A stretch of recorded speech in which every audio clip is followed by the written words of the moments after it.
प्रिय दर्शकों, आज आपको हम नारद और नारायण की कथा सुना रहे हैं। तो आज दिन है बुधवार और नारायण नारद की कथा। तो बुध विष्णु स्वरूप है, बुध कृष्ण से संबंधित। तो इसलिए आज ये कथा आपको सुनाते हैं। स्वागत है आपका। ज्योतिष शास्त्र, धार्मिक, आध्यात्मिक, सामुद्रिक शास्त्र, अंक शास्त्र, पुण्या एस्ट्रोलॉजी बाय एसटी में आपका स्वागत है।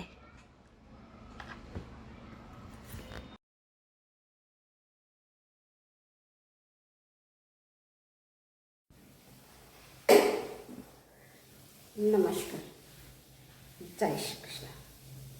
तो हाजिर हैं आपके समक्ष फिर से कोई चर्चा लेकर। इस बार देखिए, कई दिनों से तो जैसा कि हमने अभी लास्ट वीडियो में बोला कि कोई कार्यक्रम सुचारू ढंग से निर्बाध रूप से नहीं चल पा रहा था। तो कुछ देखिए ऐसे उपस्थित हो जाते हैं कारण कि हम चाह कर भी देखिए नहीं बना पाते। हमने आपसे जैसा कि कहा है, हमारा प्रयास तो यही रहता है कि नहीं 2, 3 या कम से कम एक तो आपके लिए कार्यक्रम, एक महत्वपूर्ण जानकारी से भरा कार्यक्रम जरूर लेकर उपस्थित हो। तो शुरू करते हैं। और जैसा कि हमें याद है, जी हाँ बिल्कुल याद है कि हमने आपको कहा है नारायण और नारद की कथा बताएंगे, सुनाएंगे आपको। हो सकता है आपने हमारे काफ़ी सारे जो प्रबुद्ध दर्शकगण हैं उन्होंने ये सुना भी हो। तो हम जो नारायण की कथा सुनाने वाले हैं, तो हुआ क्या उसमें, लेकिन उससे पहले ये बताना भी ज़रूरी है क्योंकि जो हमारे दर्शक हैं, जो मान लीजिए पहली बार आ रहे हैं हमारे चैनल पे, तो आप सब्सक्राइब ज़रूर से कर लें ताकि हमारी ये मेहनत, मेरा अथक परिश्रम आप तक पहुंच सके और हम पुनः मिल सके। तो दोबारा मिलने के लिए, पुनः मिलने के लिए कुछ तैयारी तो करनी चाहिए ना, योजनाबद्ध तरीके से। मैं तब बोला हूँ और रुक गए, यानी कि योजनाबद्ध तरीके से या योजनाबद्ध यानी कि तय कर लेना चाहिए, तब हम मिल सकेंगे ना। अगर आपने नहीं सब्सक्राइब किया, और हमें पता है बहुत सारे हमारे हैं दर्शक कहने से जो हैं तो बिल्कुल परफेक्ट दर्शक विवा, लेकिन क्या करते हैं, सब्सक्राइब नहीं कर रखा है। कैसे पता, वो कारण हम आपको बता चुके हैं। तो शुरू करते हैं। तो जितने भी लोग आए हैं, सबसे पहले तो बहुत धन्यवाद आपका, और आपका बहुत स्वागत है, बहुत स्वागत है आज के इस कार्यक्रम में।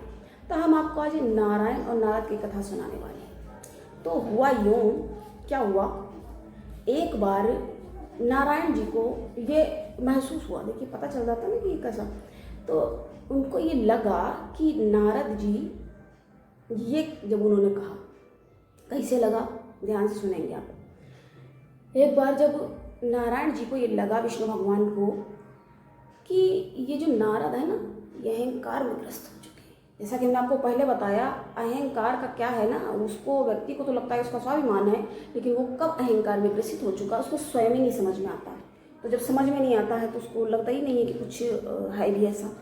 तो जब ऐसा हुआ उनके साथ, समझ लीजिए, आप बताइए, जब नारद जैसे बड़े ज्ञानी भक्त वो अहंकार में ग्रस्त हो सकते हैं, तो ये जो अदना से ये तुच्छ मनुष्य कैसे नहीं होंगे, क्या नहीं हो सकते? इसलिए ध्यान रखना चाहिए इन बातों का। तो क्या हुआ, प्रयास रहेगा, देखते हैं इतना। कहानी थोड़ी सी जो है बड़ी है, थोड़ी सी लंबी है।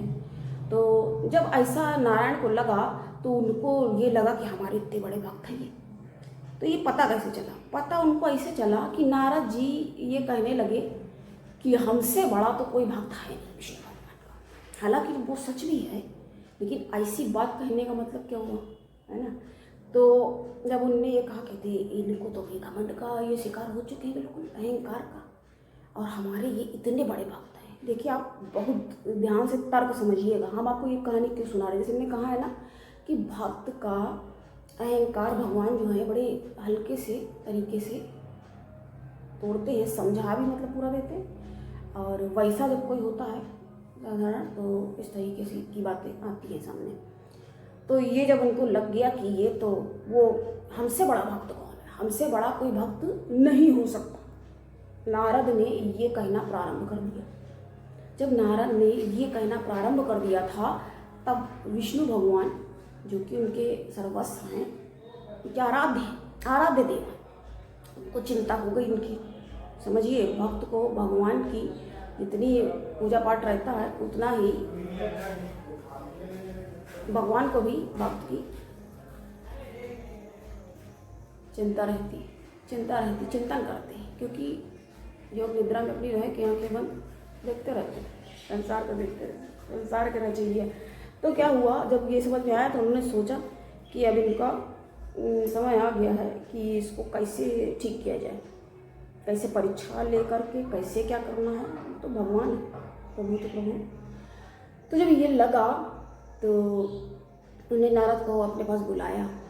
तो नारद जब नारायण के पास गए तो कहने लगे हमने इतना देखा है, और उनके सामने मतलब बड़ी बड़ी अपनी बातें, देखिए बड़ी बड़ी बातें कहीं भी व्यक्ति फिर छोड़ने लग जाता। तो क्या हुआ, जब कह दिया कि उनके पास गए और विष्णु भगवान से बोले अपने तरीके से कि हमसे बड़ा तो कोई देखिए भक्त आपका है नहीं, तो आप उनको थोड़ा अच्छे से मानिए और आप उनको ज़्यादा मना करिए, वो तो मानते ही हैं। तो इस तरीके की बातें करने लग गए। तो भगवान ने कहा से हाँ अच्छी बात कह रहे हैं, सही बात है, तो ठीक है। तो जैसा आप बताएं, जब कोई बात हो तो आप बताना, बिल्कुल आपकी पूरी की जाएगी, पूर्ण होगी आपकी बात। तो जब नारद ने ये कहा देखो हमने बहुत घूम लिया है और हमसे बड़ा कोई भक्त आपका है नहीं, और हम सबसे बड़े भक्त हैं। आगे आपको समझ लीजिए। ऐसे बात उन्होंने जब की तो प्रभु नारायण को समझ में आ गया भाई ये तो चरम पे इनका अहंकार है आराम से, पर आप कुछ ही भक्त हैं। तो उनको चिंतन भी है, चिंता भी है कि भाई ये तो कैसे क्या हो रहा, क्या करना चाहिए।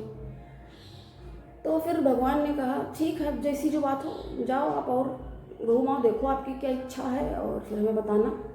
तो ठीक है, प्रणाम करके ठीक है नारद ने नारायण हरि नारायण हर्षण करते श्रीमन नारायण नारायण करते करते तो चले गए वहाँ से, प्रस्थान कर गए। तो जब प्रस्थान कर गए तो ऐसे नारद विचरण करते हुए एक जगह पहुँचे। तो उन्होंने एक लड़की को देखा, एक कन्या को, स्त्री को देखा जो कि रूपवती। भगवान ने नारायण तो देख ही रहे थे इनका क्या हो रहा है, तो उन्होंने उनके अंदर एक ऐसी मतलब इच्छा आई कि इनको विवाह की इच्छा हो जाए। जब विवाह की इच्छा उनके अंदर उत्पन्न हुई तो क्या हुआ, नारायण ने जब उनके अंदर कर दिया कि इनको, जब नारायण ने उनके अंदर ये मन में इच्छा लाई तो नारद जी को लगा कि ये रूपवती स्त्री विवाह करना चाहिए, ये ख्याल आया। वो पहले तो उन्होंने समझ ले जरा क्या है, पीछे पीछे उसके चले गए। वो अपनी सहेलियों के साथ वो युवती खेलती मतलब बातें करती, अपना विहार कर रही थी, टहल रही थी। तो ये पेड़ के पीछे जाकर के छुप के वहाँ से ये देखने लगे कि ये तो टहल रही है, अब ये जाए तो पता चले कि ये जाति किधर है और कैसा क्या है। तो उसके पीछे जब ये गए तो पता चला कि वो वहाँ की राजकुमारी है और राजा की वो पुत्री है। तो उनको लगा कि राजा की पुत्री है, विवाह करेंगे, कैसे क्या करेंगे। और उन्होंने जा कर के जब पता किया तो पता चला कि हाँ विवाह के लिए अब विचार चल रहा है और अभी कुछ दिन बाद इनका स्वयंवर किया जाएगा। तो इन्होंने कहा अच्छा, और लोग जो वहाँ घूम रहे थे उनसे उन्होंने बातें करके इतनी जानकारी ली कि इनका भी ये राजकुमारी हैं मनमोहिनी, तो अत्यंत मोहिनी लुभावनी ये राजकुमारी रूपवती, इनसे लगता है नारद को ये लगा कि इनसे तो विवाह कर लेना चाहिए और स्वयंवर होने वाला है कुछ दिन में। तो विचार किया कि हाँ स्वयंवर में आना चाहिए, स्वयंवर में आएंगे और सही रहेगा। बस ये स्वयंवर में आए और ये माला जब लेके जाएगी तो वो इनको ही पहना दे माला, ये लगा। तो नारद ने क्या कि ऐसा हो कि मतलब ये जो है ये किसी और को माला ना, मतलब किसी और का वर्ण ना करे और इनको माला पहना दे।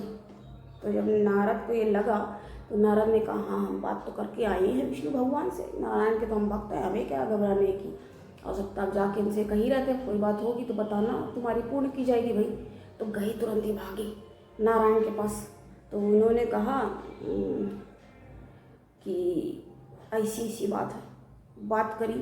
तो नारायण ने कहा तुम ऐसा करो, तुम जाओ और उस युवती के लड़की के जो राजकुमारी सुंदर है उसके तुम नज़र रखो, थोड़ी मेहनत थोड़ी करो तुम भी। उन्होंने सोचा इनको भी थोड़ा समझा, पता करो जाके, घूमो इधर उधर और थोड़ा पीछा करो वाली बात हो गई।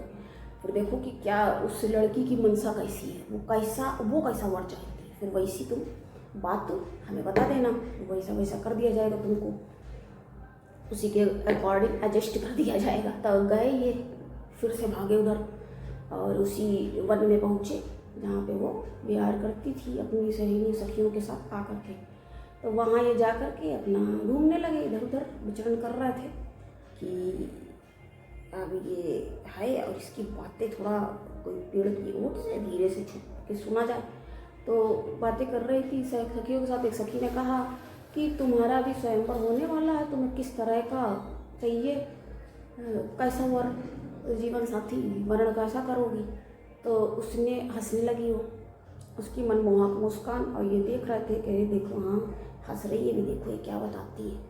तो उनने कहा बिल्कुल हरि मुख जैसा चाहिए विष्णु भगवान को अत्यंत।